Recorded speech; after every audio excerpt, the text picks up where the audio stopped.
Hey, what's up, you guys? It's the Sweet Tea Show, and I'm back to talk about Love and Hip Hop Season 8. Well, this is Love and Hip Hop Atlanta, Season 8, Part 2 of the reunion. So let's go ahead and get into it. Finally, we got this over with. I'm so glad this season is over with.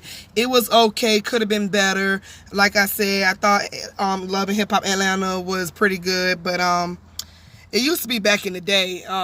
Now it's just, So let's just go ahead and get into it with it. The only thing I was really excited about was this lie detector test. And thank God they started off right where they left off. So they asked the questions, did Carly duplicate it on these people's sheets and all that stuff. And I don't care what nobody said. It was kind of funny that the lie detector man asked that. So that shit was funny. But anywho, yeah, they asked, did she duplicate on the sheets? Did she have a threesome with Pooh and her husband? And basically, from what I got, Carly told the truth, except for the part where her and Pooh had some type of sexual relations. And what people fail to realize, that don't mean y'all had sex. Y'all could have touched each other. Y'all could have felt up against each other. Like Shekinah was trying to say, Pooh probably rubbed the dildo on her, something like she tried to do Shy Mac. So basically, Pooh was the one telling the lie. Carly told the truth. Carly gets up crying. Look like she trying to go over there and beat Pooh ass. But security ain't finna let that rock. So that was that. And I ain't really got no more to say about it. Pooh is just a big ass lie. I knew Pooh was gonna be the one that lied when she said she didn't take a lie detector test because she didn't want the person to know her or Carly. Okay, well, the man who did her test didn't know Carly. So what did Carly... Anyway, moving on from that, we get to this scene with Scrap DeLeon and his storyline. Scrap tells us he's a full-time dad. He got both of his kids living with him. The youngest one is with him 4 days out the week. King actually lives with him. King is the baby he had with Tierra. They actually live together. And he's saying he's trying to open up his restaurant, his seafood restaurant. His hands are staying clean out the streets. So that's good for him. Good for him. Then we talk about this scene with him and Moniece. And Moniece sits up here and she just said that her and Scrap used to be friends and she thought he was cool or whatever, and she just hate how he really did her. So Nina Parker asked KK, well, why did you feel the need to hook these two up so badly? And KK told my son, well, it was all part of good looking and good cooking. And she was like, they ran up her phone bill with a $300, what she said, 3,000 bill. She said he would call her collect, and she would three-way Moniece, and they was talking nasty. Moniece said, no, they wasn't. I believe KK. I believe y'all was talking nasty, and I believe that's why their relationship didn't work out.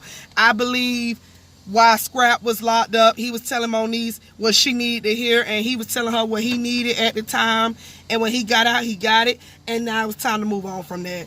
And she was very much in her feelings. She was hurt about that.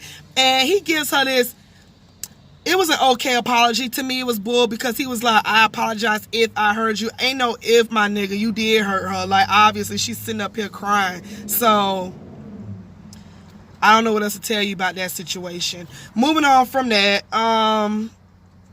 yeah, so Scrap let us know that he's single as a dollar bill. Also, he gets on Stevie for not being there, and Stevie says he apologized for that, so they move on. And Stevie just strikes me as the one person, like, Stevie's all about himself. As if it ain't consolving Stevie, he don't give a shit about you. So moving on from that, they talk about how Carly went to go visit him, and Stevie was kind of messy to myself. Carly came, and Carly was like, yeah, I came to visit him, because when somebody's in that predicament, you just never know. So, I want to make sure he was okay. And while Carly's talking, here come Pooh being messy to myself. Yeah, they fucked a couple of times. That's why she went. When she said that, all of a sudden, you got KK just snatched her ass up, and security guards didn't even see it come. She snatched her up. But whatever kind of hair that was Pooh had, it didn't come off. She said it wasn't a wig, so I'm guessing it was a sew-in. But she snatched her up, and they moved her backstage. So Nina Parker sits here and asks KK, why did you snatch her up like that? And KK basically says, I don't do no talking. I just do action. And when it comes to my kids, I don't play, period. She run her mouth too damn much. You don't talk about my motherfucking kids. So then Scrap touches on it. He says Pooh was very disrespectful to all the women on this stage. I'm surprised it didn't happen sooner. And he was like, unfortunately, my mama was just close to tap her ass. And I definitely agree. So, moving on from that, we get this scene with Akbar. Akbar was still talking about how she's the queen of Atlanta and how she has a name for herself before before Love and Hip Hop. I still never heard of her until now, so I didn't know about her and Tommy beef until everybody was talking about it. I still don't know what their beef was about, and I'm not trying to look it up. She still has a problem with what's her name? Akana. That's her name, Akana? Shekinah. She still has a problem with Shekinah. Shekinah is unbothered. And I'm not even gonna get into all the details. There wasn't no fight. I really don't understand why they arguing over a nigga that neither one of them ain't with. And apparently the nigga wasn't shit anyway, because apparently Shekinah, the nigga didn't have nothing when she was with him. So, child bye. Then, in the midst of that, Pooh yelling, that's why you single and this and that to Shekinah. I'm like, how is that a clap back? And Shekinah says, I'm single because I choose to be single. And she said, at least I'm not going through what y'all hoes are going through with y'all men. Can't argue about that. Then we get to this part where we talk about Ciara and BK. She says it's complicated, but Ciara did tell us she been married for 8 years, and after that, she been seeing BK. She never really got a chance to do her, which means fuck around and date. So, it's just complicated. We all know her and BK still screwing around. What the fuck ever. And Pooh yells, Ciara wants her life, and I'm just like, Pooh, don't nobody want your life. I don't know who told you that. Then she throws underwear on the stage, and I'm just like, Pooh, you just love lying. You lied about the shitty diapers and the sheets. Now you're lying about no panties. Girl, you know those are not Ciara panties. Those are probably your dirty ass panties. Nina took me out and she said, why is there panties on the stage? And then, because you got people on the stage that ain't got good fucking sense. Moving on from that, we talk about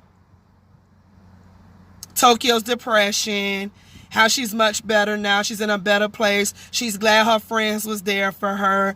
And she got a new boo. She also said she wants to open a plus line. A lingerie for plus size people. And I'm like, okay, cute. She says her album just came out.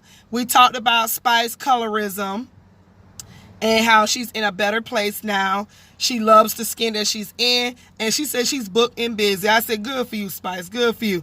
And I want Spice to feel, don't never let nobody talk down on you because you dark-skinned. Dark-skinned women are very beautiful. And just like Tokyo said, we done seen some ugly light-skinned people too. So I don't know why people think light skin is all that and then some, because no the fuck they ain't. They ugly just like there's some dark ugly ones. So moving on from that, and Jock had to spill his little, whatever. Jock talking about someone, he colored his hair. Everybody bashed him, but when Chris Brown did it, it was a whole different story. I felt like Chris Brown got bashed too. People were saying he looked like NSYNC and all that dumb shit. But I do get where Jock was coming from. I'm not going to get into too much into it because I'm in the parking lot of my job and it's hot as fuck out here in this car. I just want to do my review for you guys. But yeah, what else they talked about last night? I'm not talking about Rashida and Adam's apple. I don't care about their relationship. Like I told y'all before, I can't take nobody serious that get back with a man that had a whole baby on him. I can't. So I'm sorry, but not sorry. I'm not talking about them. I noticed Shamet was a waste of seat. She was a waste of space. They ain't talking about her or her husband getting shot. They ain't talking about her at all. She was a waste of space. Why were you even there? And I also noticed when BK wasn't there, when they were talking about Ciara's storyline, and who else wasn't there? And when Carly was talking about her storyline with Mo, he wasn't there. So that was Love and Hip Hop. It was cute. I'm ready for Hollywood. I'm ready to see what these hoes about to bring it next season. Next Monday. I will be tuning in. I don't know how much I can be reviewing it like that because, like I told y'all, my living situations, I'm living with a best friend. As y'all can see, I'm doing this review in my car and it's hot as hell. I got to get ready to go in this job. So that was Love and Hip Hop, you guys. You guys tell me what you thought. You know the routine. Like, subscribe, comment this video, and I'll catch you guys next week. Bye.